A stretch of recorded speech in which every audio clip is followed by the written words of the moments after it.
Hello and welcome to The Promised Land, a show about Manchester United. I'm part of the 90 Min podcast network. I'm Scott Saunders, joined as ever by Rob Blanchette, football journalist and United season ticket holder. You can subscribe to our show wherever you get your podcasts on Apple, Google, Spotify, the likes, and you can watch us twice a week on Tuesdays and Fridays on YouTube as well.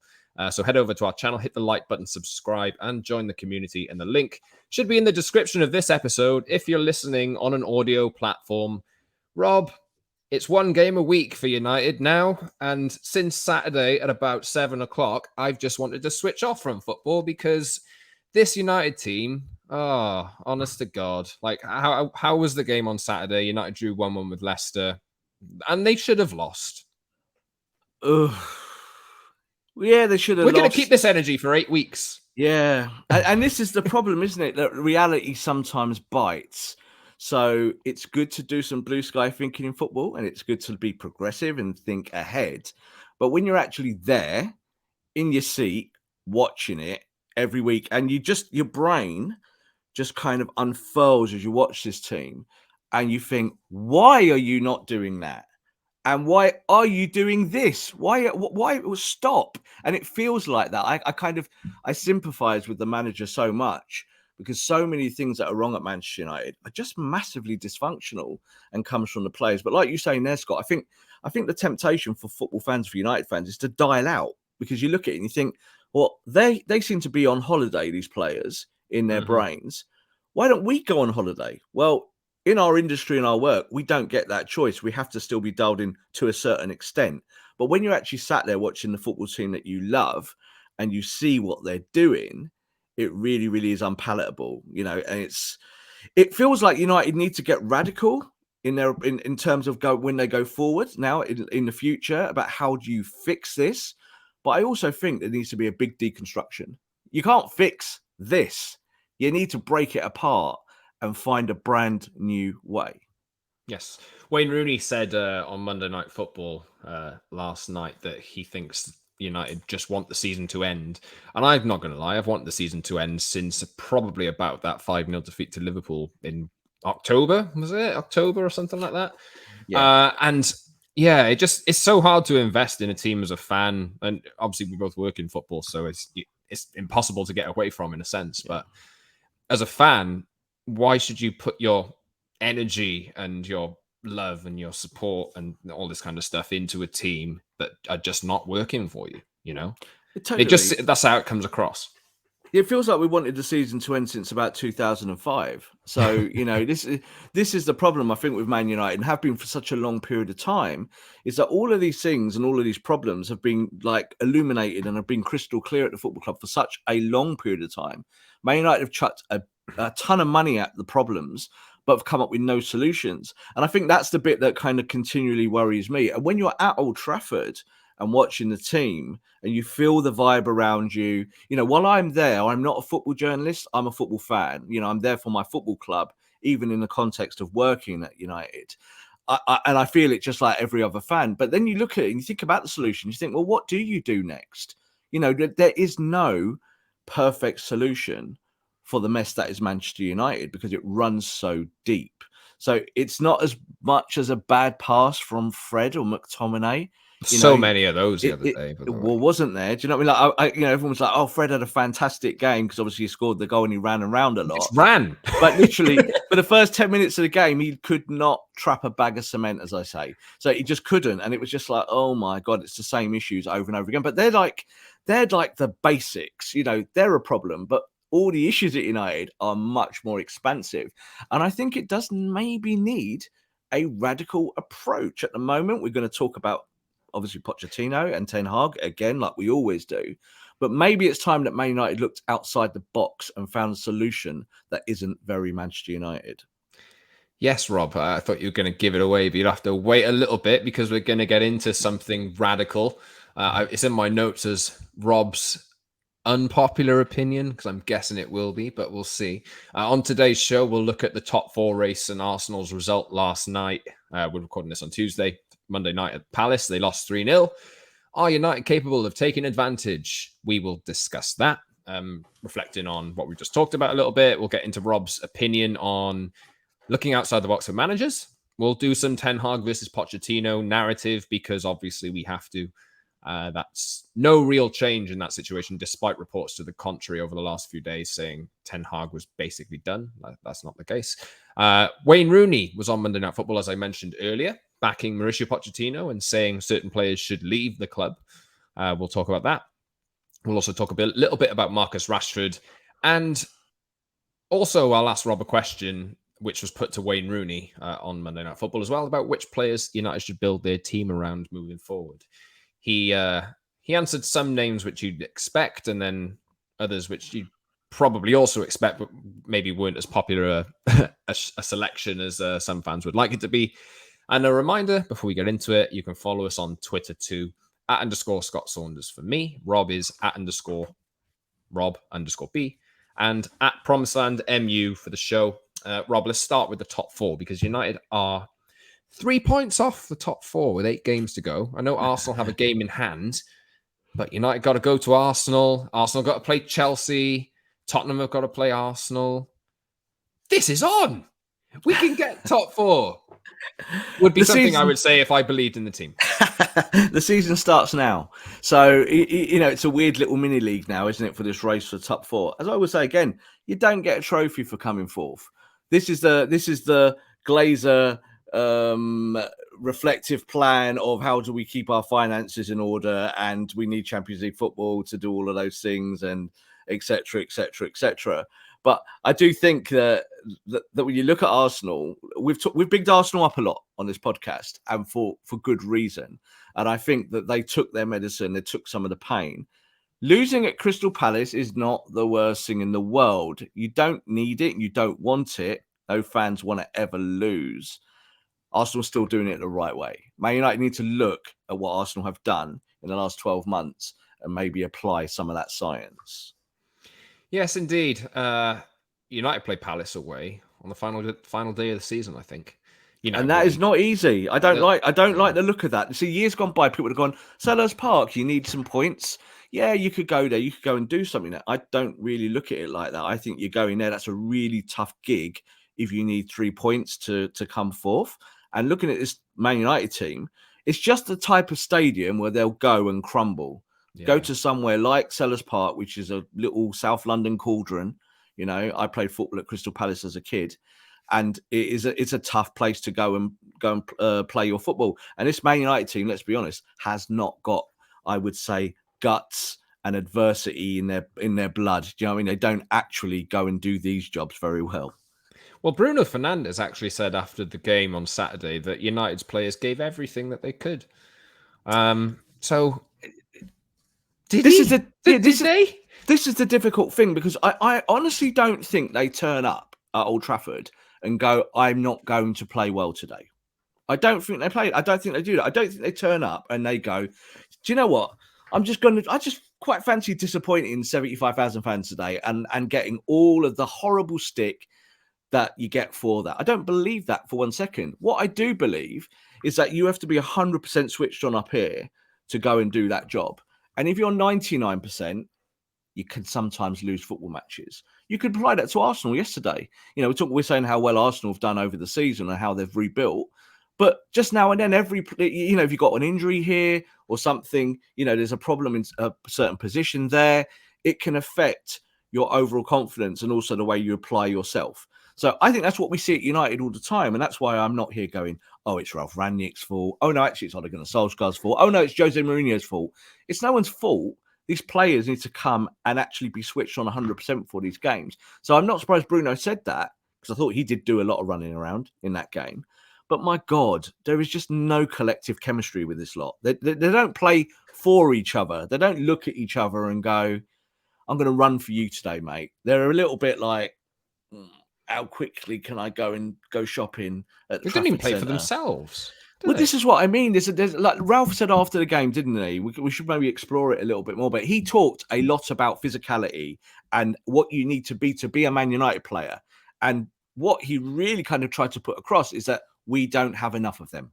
That's what he was kind of saying. He was going, with the squad rebuild, he's trying to be polite because he is.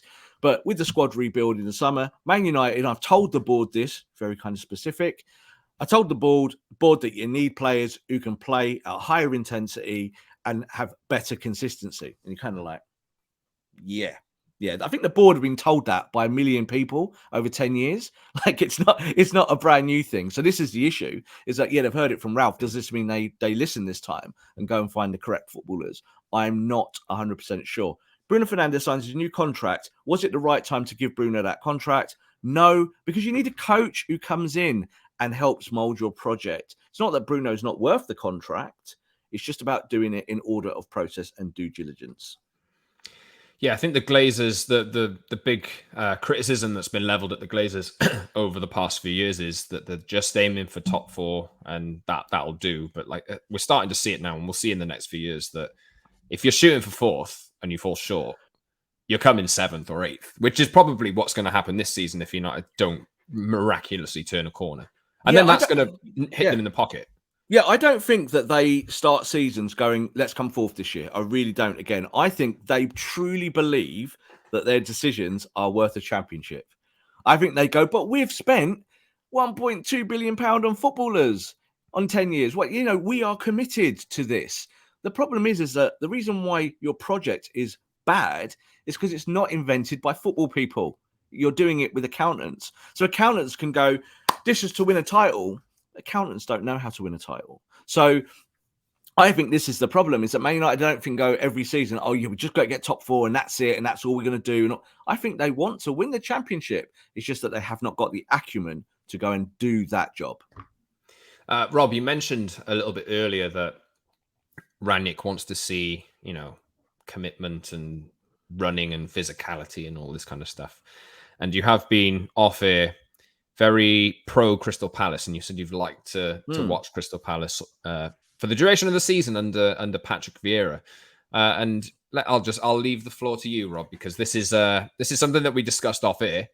I'm not sure how it's going to go down. We'll probably cut it as a social clip and then put it out and see what you think. But go for it, Rob.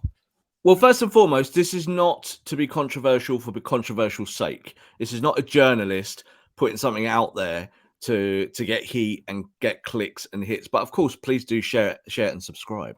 But as it stands with Patrick Vieira, I talked about him at the start of the season at Palace, and I said it was a risky appointment by Crystal Palace. Why did I say that? It was because Crystal Palace have had a style of play over many, many years that is about maintaining their position in the Premier League. And Roy Hodgson was the epitome of that. Functional, kind of 4-4-2, very drab, very boring, win 1-0, very rarely score more than 2 goals in a match. And Palace rolled the dice for someone like Patrick Vieira. And I said at the start of the season, it's a risk because he's a progressive. He is going to want to play football the right way. And how quickly can he implement his style? Now, we talk about style all the time, don't we, Scott? With Ten Hag, Pochettino, what's their style? Does it fit Man United style? What style of football wins titles? I think when you look at Patrick Vieira and what he's done at Palace, he's showing in this kind of small window of this season that he's 100% going to push on and could become a truly top coach. So should Man United be looking at young managers who could be in that bracket of becoming a top coach? Well, my advice would be yes. That's how you do a football project. So would I have Patrick Vieira at Manchester United? Now, of course, as I say that and comes out my mouth, a load of United fans will go, ah, and a load of Arsenal fans will go, ah. And do you know what? I don't care. Harry's in the background currently punching. Harry, who's producing our podcast here behind the scenes as an Arsenal fan, he's already gone, ah, today at the thought of Vieira at United. But I think United need to do this and look at a young coach. This is the thing. So, okay, Ten Hag's on the table. What if Ten Hag says, no, I don't want to come? You got Pochettino. Pochettino says, no, I don't want to come. Where do you go and look for your next manager? What are you looking for? Do you just automatically go for a Zidane-like character because he's got cups in his pocket? Do you know what I mean? He's got you Champions Leagues, and is he the right guy for you? Well, no, not in my opinion. I think you need a coach that can coach, that can actually take a team, make a team that's not very good better. And I think Vieira has done that in spades this year at Palace, taking average players and made them look worldies at times. And it's all through tactics and application. So would I want Patrick Vieira at Manchester United? I would like to chat about it. I would look at this and say there are managers out there that I don't care about what their past is. I don't care that Vieira was an ex-Arsenal player. United didn't care that Samat Busby was an ex-Liverpool player when he came to the club, and he took United onto one of their great eras. We don't talk about that anymore, do we? We don't talk about he was a Liverpool man to start off with. We don't do that because he proved himself at the football club. I think Patrick Vieira will be at a bigger club in the near future than Crystal Palace. I think he's shown in a small window of time that he's better than Frank Lampard. He's better than all of those generation players around him, and that he could do something at a truly big football club. And there's a truly big football club around the corner that needs a young, progressive coach. Do you think it's too early to like my reaction to it is I think it's too early. And when you think of like all the candidates that United have spread their net quite wide, there's someone like, I know Brendan Rodgers isn't a young coach, but he's always wanted that. Like, he's proven that he can play good football with, and I know Harry doesn't like Brendan Rodgers either, but yeah, he's proven that he can win the FA Cup with Leicester City. He's proven that he can play good football at times, and Leicester came and outplayed United at Old Trafford the other day as well. Graham Potter's been another one. I think he's been linked with the United role as well, but obviously Brighton have fallen short this season. Do you think it's not a little, given the uncertainty around Vieira at the start of the season when he went to Palace and how his career panned out before moving there, is it a bit early for that? Or do you feel like now United should just be exploring it regardless? I think United need to look at all options. Every human being that can take this football club forward, you need to look at them, dig into them, and look at the pros and cons. So like you're saying, is it too early? Well, if that was the case, then you would never give a young manager a job anywhere, any blah, blah, blah, blah, blah. You would always have to pick an experienced candidate. Are people saying, oh, Xavi's too young at Barcelona? Not really, because they're seeing a small little window and they go, no, he's a Arsenal legend. We'll give him time. Oh, sorry, Arsenal legend, Barcelona legend. We'll give him a little bit of time. There's some kind of favour already there with the fans, and that's what we don't have here when we discuss someone like Patrick Vieira. He's from a football club that traditionally are a big rival to Manchester United, remain a big rival for the top four. But why do we think like that? He's not exactly Steven Gerrard, is he? You know what I mean? It would be more of a jump to say Gerrard to United. That would be proper clickbaity type opinion. But I think Patrick Vieira, salient individual. I've spoken to people behind the scenes at Manchester City before about him and why they think he could become a really top coach. It's just kind of the same reasons about like Arteta and why Arsenal went and got Arteta. Not just that he played at the club, but he's got this kind of favour that he's got a big ceiling here, and can he reach it if he's got funds and better players? I love what Palace have done this year, and it's all been him. He's the architect. So do you know what? If I want to build a building, I go and get an architect. I get someone that can go and build it. And I look at him and I think that if you need a young progressive coach, he should, at the very least, be in the conversation for that.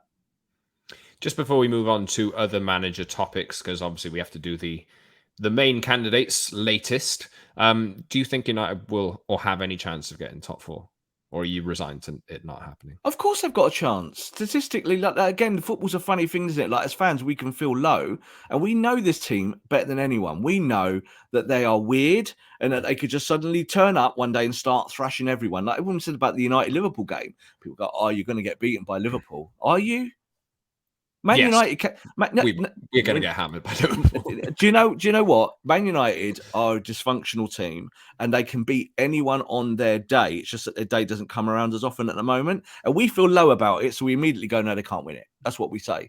Exactly the same way that Arsenal fans were saying when they were 18th in the league at the start of the season that they could never get top four. It's impossible.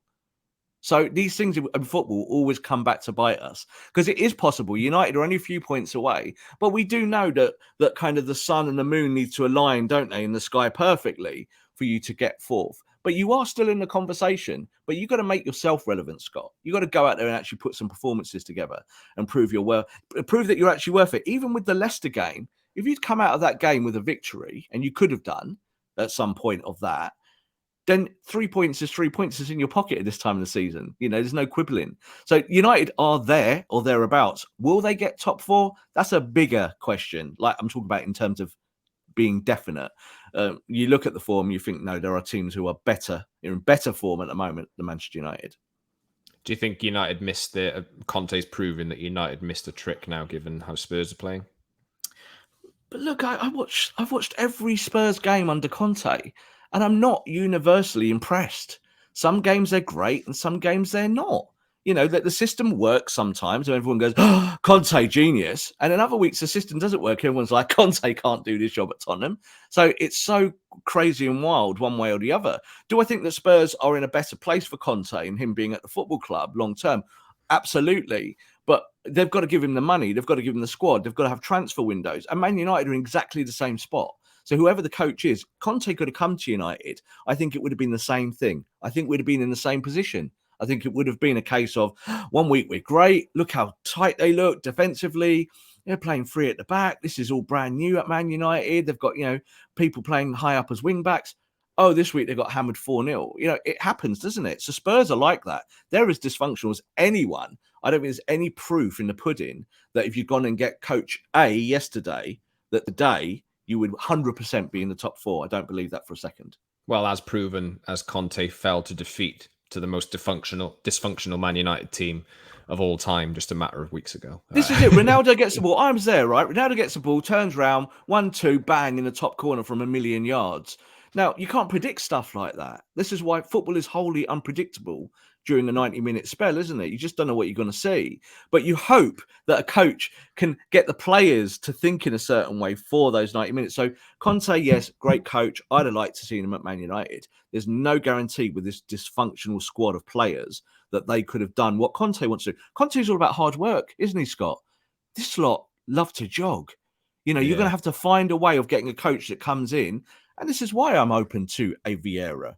I'm open to a younger coach, maybe a Graham Potter, someone who will sit down and go, you, I can use you, but do you know what? People like you, but out the door because you can't do my system. Bye-bye. And that has to be more important, I think, going forward now. But there isn't someone who could have guaranteed top 4 for Man United as things stand at Old Trafford. Yeah, we'll talk about the players that United should build their team around at the end of the show. But for now, we'll talk about the latest on Eric Ten Hag versus Mauricio Pochettino, because they are the two main candidates, as has been outlined for a number of weeks now. And Eric Ten Hag actually spoke publicly and said United are a great club with great fans. The back end of last week, yes, his team, Ajax, have gone 4 points clear, I think, at the top of the Dutch league. They're in a cup final coming up against PSV. Who Ruud van Nistelrooy will be taking over, which is an interesting one. So he will not be Eric Ten Hag's assistant at Man United. So even though he fills the Dutch former Man United player quota, I don't think there's really any movement down this path at the moment, despite reports to the contrary saying that Ten Hag was essentially very, very close to being confirmed.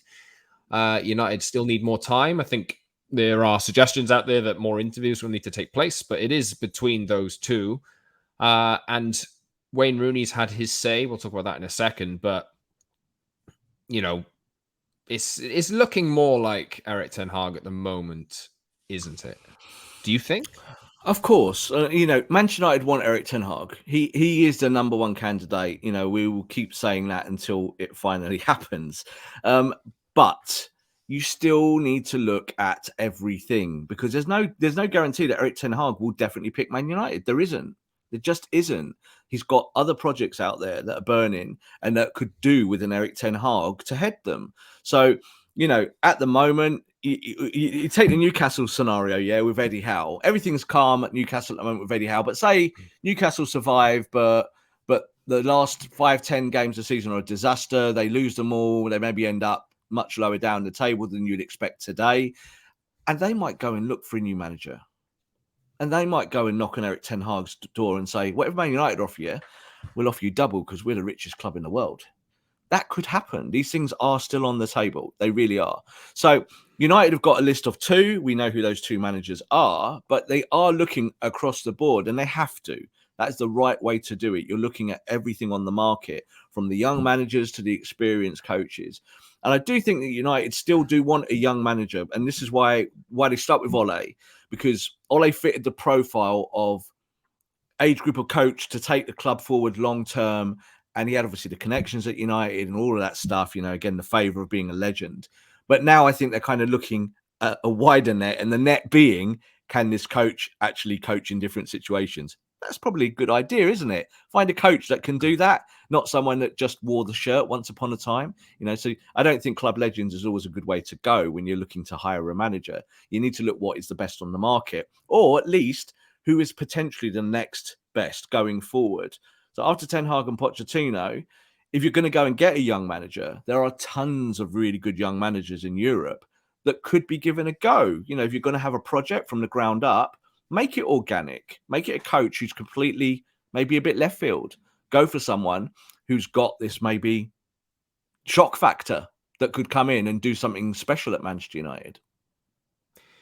Yeah, saying left field there just actually kind of reminded me of Louis van Gaal's reign at United a few years ago, because the football wasn't entertaining, but he was a great character, and obviously as every show should say, we obviously wish him the best with his issues with health at the moment, because that's not a nice thing to hear. But fingers crossed, pulls through it okay in the next few months and weeks. Absolutely, great character, says some and gets things absolutely spot on. He was speaking the other week about United as well, and I think it was on the last week's show. We actually spoke about something like that, and best wishes to him. But another player who used to play under Van Gaal, Wayne Rooney, was on Monday Night Football on Monday night. We're recording on Tuesday, as I say, and he has spoken about the Ten Hag Pochettino debate and made his pick, backing Mauricio Pochettino as the one that United should go for.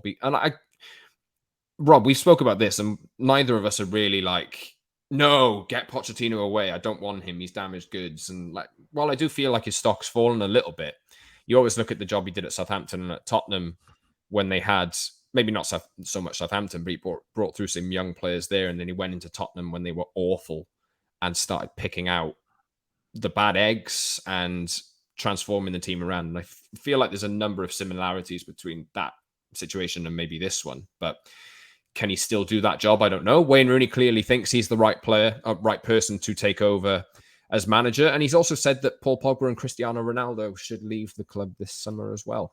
Said that Ronaldo's getting on a bit, essentially, and that's football. So what did you make of his appearance on television? I like Wayne. Do you want him as manager? Is he one of those managers that United should go and target? I think when Everton get relegated this season, and I've said that they will, I think he'll be the perfect choice for Everton in the Championship. Perfect choice. And that's where he should be at the moment, Everton legend.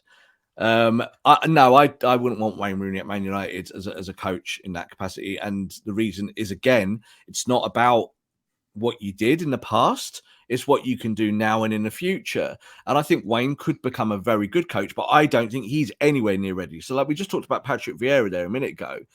Patrick Vieira has been on his coaching journey for a little while now. He's been at different clubs. He's been in the States. He's coached back in France, which wasn't a great spell. He's come to the Premier League. He's done well. So that's a young manager that I think you can put in the conversation. I don't care that he played for Arsenal. I just do not care about it.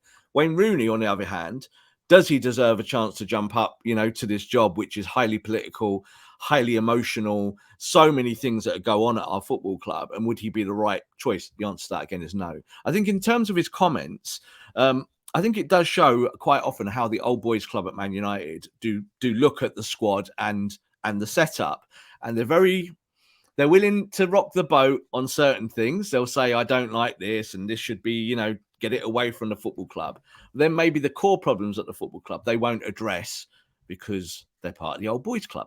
And they know that they'll be connected to Man United for the rest of their lives. And Man United might help them in their pursuit for their own personal goals. So I didn't really like Wayne's comments. I thought they were a bit soft. Last week, he was being quite honest at a do where he was kind of maybe having a bit more of a loose tongue and kind of being a little bit more shooting from the hip. And those comments, I think, were probably more pertinent than the ones that he made on television yesterday. So I think that if you're going to build your squad, as I said, you need to have some kind of radical element in there now about how you reinvent this at Manchester United. And let's be honest, Wayne's opinion wasn't particularly radical, was it? Like the take that you got to get rid of Pogba. Oh my God, that take's been going around for about 4 years from the same people who are now saying the same stuff all the way along. Now, you might have to get rid of Paul Pogba. But the answer should be, Who do you bring in? If you get rid of Paul Pogba, what do you do? So no one's answering those questions. And I'm sure that we will try and do that on our podcast in the weeks ahead. Absolutely. He did also say that Ronaldo should leave as well, which, given the connection that they did used to have on the pitch at United, not so much of a surprise, but yeah, you could tell he was maybe thinking, should I actually go and say this? I don't know what their relationship is like nowadays, but that's we've talked about that on this podcast, Rob, for United to progress stylistically and, press from the front. You can't do that with Ronaldo, and he's pointed that out too. Yeah, and it's not actually about what Cristiano has been. It's about what Cristiano is now. So he's older. He's going to pick up injuries. He's not going to help you win a title. It's just a fact. These are facts. So I think if you kind of look at those factually, then great. When you look across the board at other players, I think there's some more subjectivity about players who are popular, not popular. So we just mentioned Mr. Pogba there. All-time low popularity as a Man United player from Man United fans. It's just how it is, and he probably will leave the football club. But he will leave the football club for football reasons. He won't go and make more money elsewhere because he can make more money at Man United than anywhere at the moment. He's going to go somewhere where he can win. And that's where we get left as fans, isn't it? Like we're with the football club through thick and thin, and we want the club to win. But if we lose, we're still here. Players get the opportunity to leave and go and do it elsewhere. Yeah, Wayne Rooney did also he named 4 players that United should actually build their team around. And he mentioned, some okay, others, well, there's one particularly, maybe 2 actually, who were a little bit left field, but he mentioned Jadon Sancho, who I think we all expect to eventually develop into the kind of player we expect him to. Jesse Lingard, he said, also out of contract this summer, he said Jesse Lingard should be playing more because he runs for the cause and this kind of stuff. Another player who runs for the cause, maybe. Is this a criticism you can level at him? Does he lack the technical ability? Scott McTominay could have been sent off at the weekend. I'm not sure what your take on that was, but should have been sent off. He should have been sent off. We've seen that happen, and red cards been given before for other players. And Marcus Rashford as well. We'll talk about Marcus Rashford in a little bit more detail in a bit, but Scott McNitt, that's 3 academy players plus Jadon Sancho. Is that the right way to move forward? I think, again, the conversation has to be a little bit wider than that because you cannot get rid of everyone in one go. It is, one of the things that came out in the last few days was about this 3 transfer window idea from Ralph that it's going to take 3 transfer windows to do it. Well, it's been 3 transfer windows for the last 3 transfer windows and beyond every cycle for Man United. So with what Wayne was saying there, let's look at them individually. I think Scott McTominay, you do retain him in your squad. Should he be your starting defensive midfielder or your starting midfielder in a 4-3-3? No. That's the first bit. Jesse Lingard, great year at West Ham last year, proved that at a club with less maybe ambition and less maybe turmoil than, say, Manchester United. Can he go and do it and be a good player? Yes. He'll go somewhere next year. He'll be great. He'll be fine. Should he be your starting midfielder at Man United? No. Marcus Rashford, up until very recently, played injured for Ole Gunnar Solskjaer for 2 years, hurt, a Man United boy, an absolute icon in British media now in terms of the stuff that he's done. Should Marcus Rashford be starting at the moment? No. So you can only look at them and dial them back, Scott, to football reasons. Do you know what I mean? So for what Wayne said yesterday and around it, really, it is really soft opinion because it's all very well saying, they'll be better next year because that's what he was saying. He was kind of saying, Marcus will be better next year. Will he? Why is Marcus not better? What exactly? So does Marcus really want to be at Man United? And what we're hearing at the moment, that is very much 50-50. I think he will look at who the next coach will be. And if it's a coach that he likes or thinks that he can play under, he will stay. If it's a coach that maybe demands certain things from him that he doesn't want to do, let's say Ralf Rangnick wants him to do the gegenpressing and he doesn't do it, then his form collapses. What if the next coach does the same thing? That's the problem, isn't it? And I think he knows that. I think these players deep down inside know that their personal form is about them. It's about them applying it on a football pitch. Even if you don't like the tactics, don't like the coach, it's about being a professional and doing your job, isn't it? And I will keep banging that drum because I don't like all this future thinking. I'm saying, no, well, it will just be better next year because if you do that, Man United have been doing that forever. There's never any guarantee that it'll be better. Never any guarantee. And do you know what? There's a billion footballers out there. Go and find some. Go and look in places that are maybe not popular. So that's why I mentioned Vieira. It's not a popular choice, but it's a good football choice if you're looking and digging down for it. Don't pick populism. Go and pick what you need. Sometimes you have to take your medicine. Go and find players that help you. If Marcus has to leave the football club, go to Barcelona. It will be a pat on the back from me. Cheers for your time, Marcus. You love Man United. You'll love Man United forever. We'll love you. But love doesn't pay the bills in football. Yeah, it's about being good on a football pitch. Go and get some footballers who are actually good on your football pitch.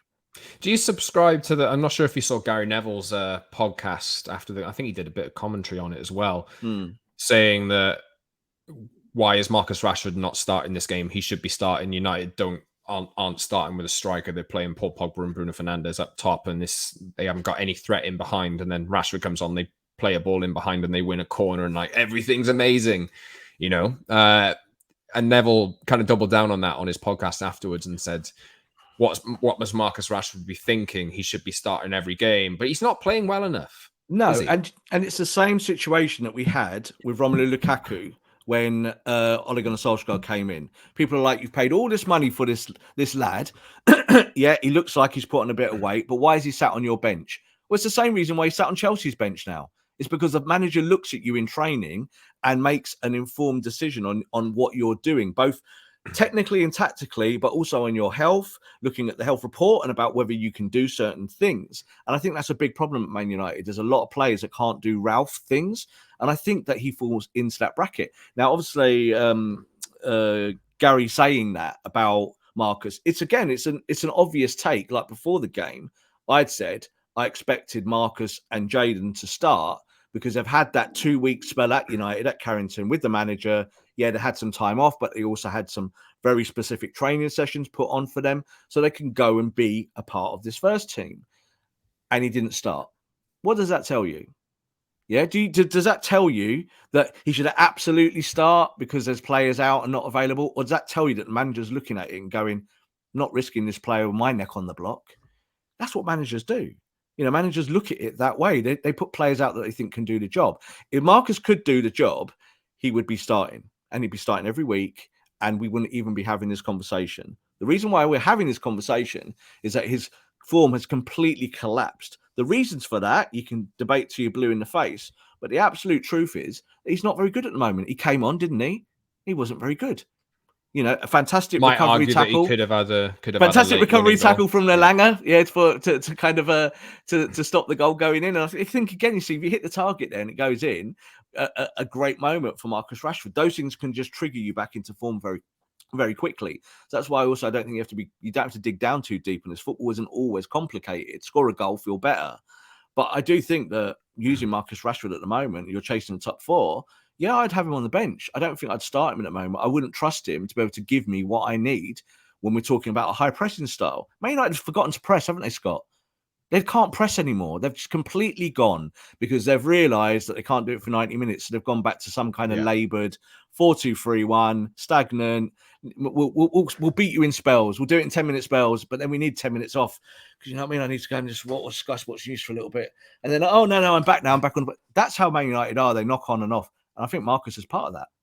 Yeah, I'm definitely in agreement with you, to be honest. You said it something a few minutes ago. It looks as though the new manager might have a big impact on which players stay and go. And Marcus Rashford is probably one of the primary examples of that. I mean, you look at, and we mentioned it earlier in the show, the job that Mauricio Pochettino did in getting bad eggs out of Tottenham and bringing young players through or getting the best out of players. You think Marcus Rashford is probably one of the players that he would like to work with. Whereas it doesn't all seem rosy with Rangnick at the club and if his influence brings in, because Eric Ten Hag, for example, and you look at Ten Hag and his style, and Rashford isn't an automatic fit. So perhaps it does seem that his future might hinge on that unless he pushes regardless. I do think that if Pochettino comes to the football club, Marcus Rashford will sign a new contract. I think that will happen. Excuse me, because I think that Pochettino could utilise Marcus. Marcus will like working for him, and all of that is very rosy. But as it stands, it's Ten Hag. Is Ten Hag going to look at what Marcus does well and think, yeah, that mitigates the stuff you do badly? No, I don't think so. I think that Ten Hag, like Guardiola at City, his system comes first and the players fit into the system. Now, Guardiola said before, that's not true. You have a player and then you work your system. That's not true either. You know, that's kind of playing the game a little bit. Ten Hag will come to Man United and will want to implement a certain style of football. It will be a higher press. It will be more technical. It will be more tactical. And I think that's where Marcus falls down. He's been given a coach here that is highly technical, highly tactical, and it's all about work rate. And he's looked bad. Whereas under Ole, where he was a bit more freewheeling, had that bit more, could rest in between moments in matches, he was much more energetic. He had much more productivity. And that productivity has gone out the window with the tactical coach. Ten Hag is closer to Rangnick than Pochettino is to Rangnick. So that's a problem for Marcus. And I think Marcus understands that. I think the other side of this is, Scott, Marcus might be looking at a different kind of challenge now. I think if he gets a chance to go to La Liga, play for someone like Barcelona, and it's on the table for him, I think as it stands, he takes that opportunity. He's certainly not the only one who will be considering their futures. I don't really think anybody is a massive guarantee to retain their place in the United squad next season. Maybe you look at the likes of Jadon, De Gea, and obviously Bruno is just renewed. Luke Shaw seems in line. Rashford might be in line, but obviously Fred's about to sign a new deal. Fred's going to be offered a new deal, and he's earned that through application more than anything. He's continued to work a rarity in this United squad, earning a contract through application. Yeah, and when we bought Fred was not bought to do what he's doing now. Fred was bought in to kind of be a more box-to-box style midfielder, someone who had some ability in the final third, who could help create in terms of giving you a few assists now and then, but actually link the play and play higher up the pitch. And I think we've seen this year that when he has played higher up the pitch, he's been all right, isn't he? It's kind of old school Fred, the one you bought. But he's going to get his contract because he's the one who's kept his chin up and just kept working. And I think United appreciate that. But you just said there, who stays? Bruno's got a new contract. He stays. Fred's, we talked about there, he probably stays. I think De Gea will probably get a new deal because of his situation with the United board. He stays. After that, there's not many, is there? There's kind of like, if I'm a new coach coming in and I look at 8 of these boys on the fringe and I go, I don't like them, I want them gone. I want them gone quickly. Do you know what I mean? So I think that Ten Hag will want a much more of a revolution approach to coming in and squad building than Pochettino. Pochettino will be the safer choice because he will retain more of the squad and try and motivate them into better form. Is revolution better than evolution in this case? Evolution in general is always better than revolution, but sometimes you need a touch of revolution. Every now and then you need to look at it and go, this does not work. This system has failed. We need to break the system. That does work. That's a lifelong adage in humanity. Yeah, sometimes you do have to break it to fix it. So I think we look at Man United. There is nothing about United as a football club that makes me think, yeah, maintain that bit, pep that balloon up, and that will be all right. We'll get there in the end. Nah, I think the youth system is really good at United. You want to maintain that, bring through the youth, get players through that system who've got value in those terms that can help you win. But there's so many United players that do not help you win. And that's where the revolution has to come. You have to have a coach that's brave enough to come in and say, no, United board, you got it wrong. So get rid of these players for me, and I want to buy these players. That's why I like Ralph Rangnick. That's what Ralph Rangnick would have done. If he was the manager, he'd have gone, and he's saying it, isn't he, this week, Scott? He said it in his pressers. He would have gone to the United board and said, this lot work, this lot doesn't work, and this lot are stopping you from winning a title. So get rid of them and bring in this player from Europe, this player, this player, this player, this player, this player. We've got a football team again. And it can happen quite quickly. Like we talked 3 transfer windows. But if you get it right in transfer window 1, it means transfer window 2 becomes easier. It means that you're building. That's what Arsenal have done. So we're not going to keep mentioning Arsenal every week. But you do need, if you're a big football club and have ambitions, sometimes you need to break it to make it, to get back to where you need to be. And I think that's where we are with Man United. Ten Hag has got a huge job. If he's just going to maintain this United squad, he'll be sacked in 2 years. And we'll be talking on this podcast about Ruud van Nistelrooy being the next Man United manager. Oh, it's going to happen, isn't it? You just know it. Rob, let's wrap in the up tea there. leaves, in the tea leaves, and this is the problem, isn't it? Is that all of this is unfortunately way too predictable. Wouldn't it be nice if in 2 years' time we sat here going, Man United on the cusp of winning a title, or back in the Champions League, best team in England? Well, it's going to be a real hard push to get there, isn't it? It's going to be a real hard push to see if United can do that miraculous turnaround by this Saturday. They go to Everton, who are absolutely bloody awful at the moment, and you can't even see them winning. And that's the kind of feeling at the moment. We'll talk about that on Friday, though, in a little bit more detail, I would imagine. I'm quite glad to play Everton. I don't want to kind of, touch wood here on my desk. I kind of think to myself that it's a nice matchup for Man United in terms of Everton's own issues. But like you're saying there, Everton are fighting for their lives. So whenever you fight a relegation contender, weird stuff can happen. This Man United team needs to turn up, Scott. Turn up, do your job, and go home. This lot need to do that more. Simple request, really. Simple, isn't it? We'll leave the show there. You can subscribe to our show wherever you get your pods on Apple, Google, Spotify, etc., etc. And now you can watch us twice a week on Tuesdays and Fridays as well. So head over to the YouTube channel, hit like, subscribe, join the community, leave a comment, and the link should be in the description of this episode if you're listening on an audio platform.